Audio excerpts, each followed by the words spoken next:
WhatsApp இந்த video நம்ம என்ன பார்க்க போகிறோம் பார்த்துக்கிட்டிங்கன்னா தி 48 லாஸ் ஆஃப் பவர் அப்படிங்கிற அந்த புக்கோட கம்ப்ளீட் சீரிஸ் தான் நம்ம வீடியோவில் பார்த்துட்டு இருப்பீங்க. இன்றைக்கி டே 4 இந்த 4th லா என்ன சொல்கிறாரு ராபர்ட் கிரீன் நம்மக்கிட்ட அப்படிங்கிறத இந்த வீடியோவில் பார்க்க போகிறோம். So let's get into the video. 4th லா என்னென்னு பார்த்துக்கிட்டிங்கன்னா always say less than necessary அப்படிங்கிறத இந்த 4th லா நமக்கு சொல்லுது ஃப்ரம் 48 லாஸ் ஆஃப் பவர். ஓகேவா, இந்த சிம்பிளாக நம்ம எப்படி தமிழ் மீனிங்கில் எப்படி ட்ரான்ஸ்லேட் பண்ணுறதுமா நம்ம புரிஞ்சுக்கிறதுமா எப்படி சொல்லலாம்னு பார்த்துக்கிட்டிங்கன்னா ரொம்ப தேவையில்லாமல் பேசாமல் ஒருத்தவங்ககிட்ட ரொம்ப அளவாக பேசணும் அப்படிங்கிறத இதெல்லாம் நமக்கு சொல்ல வருது. ஓகேவா, ஸோ இது எப்படி நம்ம புரிஞ்சுக்கலாம் பார்த்துக்கிட்டிங்கன்னா ஒரு டிஃப்ரெண்ட் பர்சனோட பெர்ஸ்பெக்டிவ்லேருந்து நம்ம புரிஞ்சுக்கலாம். ஒரு கான்வர்சேஷனில் சில பர்சன் ரொம்ப அதிகமாக பேசுவாங்க.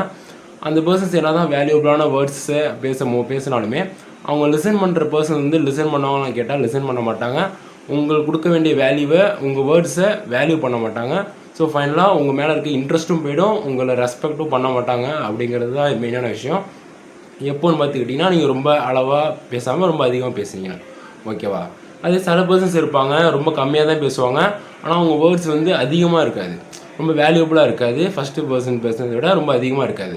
ஆனால் அவங்க லிசன் பண்ணுற பர்சன்ஸ் வந்து ரொம்ப லிசன் பண்ணுவாங்க. இவங்க என்ன சொல்ல வரான் அப்படிங்கிறது ரொம்ப டெப்த்தாக லிசன் பண்ணுவாங்க. ஓகேவா, ஸோ அந்த சேம் டைம் என்ன பண்ணுவாங்க பார்த்துக்கிட்டிங்கன்னா அவங்க வேர்ட்ஸை வேல்யூபிளாக ஃபீல் பண்ணுவாங்க. அவங்களுக்கு தர வேண்டிய ரெஸ்பெக்டை ரொம்ப அதிகமாக 100% தருவாங்க. இதுதான் ஃபைனலாக சொல்ல வேண்டிய விஷயம்.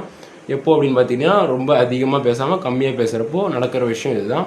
ஸோ ஃபைனலாக என்னென்னு சொல்லலாம் பார்த்துக்கிட்டிங்கன்னா ரொம்ப அதிகமாக பேசாமல் கம்மியாக பேசுனீங்கன்னா அந்த பர்சன் மற்றவங்க பாயிண்ட் ஆஃப் வியூ எப்படி தருவாங்கன்னு பார்த்துக்கிட்டிங்கன்னா ரொம்ப பவர்ஃபுல்லாகவும் அந்த சேம் டைம் கான்ஃபிடென்ட்டாகவும் அவங்க மற்றவங்க பாயிண்ட் ஆஃப் வியூவில் மற்றவங்க பெர்ஸ்பெக்டிவில் தெரிவாங்க அப்படிங்கிறத இந்த லா சொல்ல வருது. ஸோ அவ்வளோதான் கைஸ் இந்த வீடியோ, அவ்வளோதான் இந்த லாவும் சொல்ல வருது. ஸோ இந்த லா உங்களுக்கு பிடிச்சிருக்கும் நம்புகிறேன்.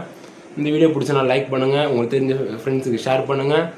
So stay tuned guys for the next video and for the upcoming video. So thank you all for watching guys.